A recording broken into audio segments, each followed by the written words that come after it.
Alright, rookie. You're the last one to make the run tonight, and I'd like to get home and grab some grub with the family. So let's make it a good one, eh? Before we start, let's do a quick review of your instrumentation panel. First, let's go over the radar. It's smack dab in the lower middle of the console and will be a vital instrument for determining friend from foe. But it also helps with a number of other things. One of these things is orientation. The circular grid is coloured orange and blue. If it's orange, that means the ground is beneath you. If it is blue, that means the ground is over top of you and that your fighter is inverted. When you're in space, this grid will align to the flight deck of whatever vessel or station you took off from. Lastly, the radar bulb will display incoming guided munitions using a large red arrow to show you what direction the munition is coming from. Keep an ear out for a rapid beeping noise. That will tell you when a missile is close. Oh, and before I forget, the big blue dot in the centre is you, in case you hadn't figured that out yet. Moving clockwise from the radar, we have the first multifunction display, or MFD. For the most part, you can ignore this, but when you've got incoming, it will flash as a means of warning that you should take evasive manoeuvres or launch countermeasures.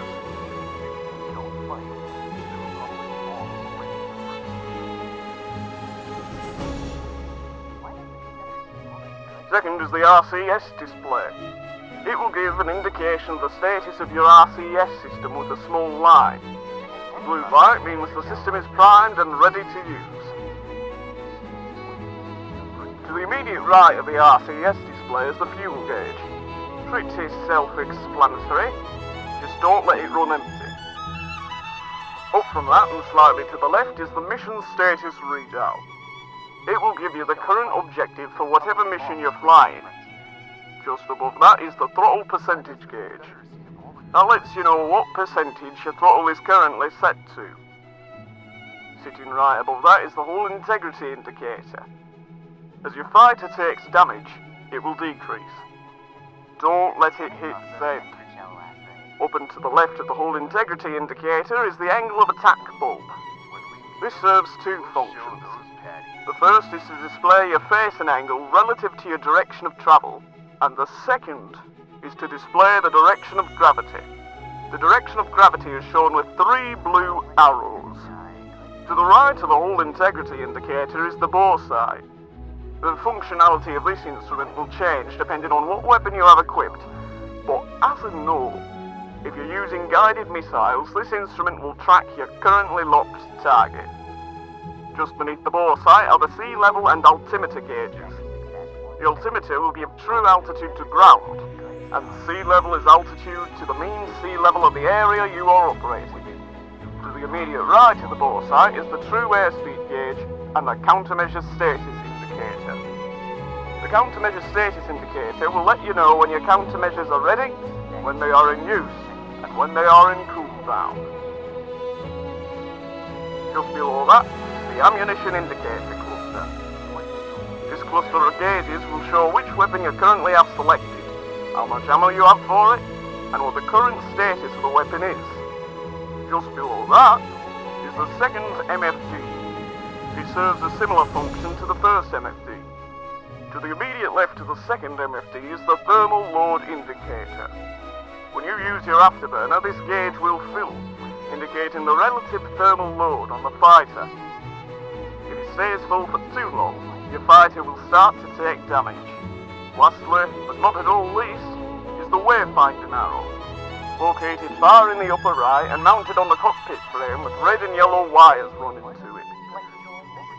You will want to pay special attention to this indicator as you progress through missions, as it will indicate where the area of operations is relative to your current position. With that out of the way, let's get started. Activating navigation markers. As you can see, it's a pretty standard practice run. Put your fighter through the rings and keep doing so until you're finally prompted to land. Now, put your throttle to max for launch And I and your fellow pilot trainees will see you when you touch down. Initiating launch sequence. Please stand by.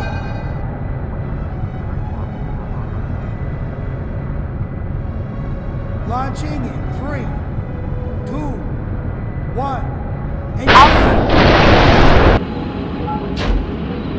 Altitude.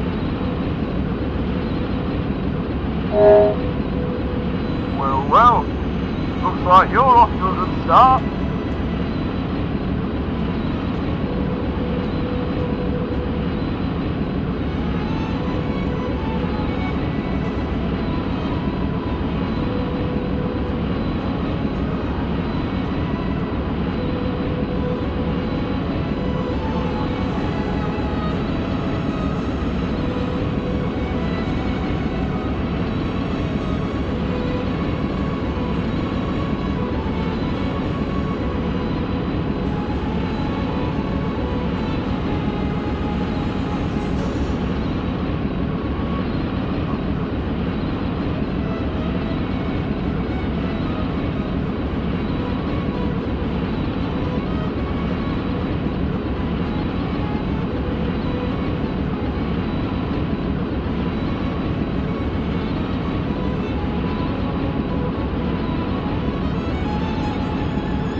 Collision warning.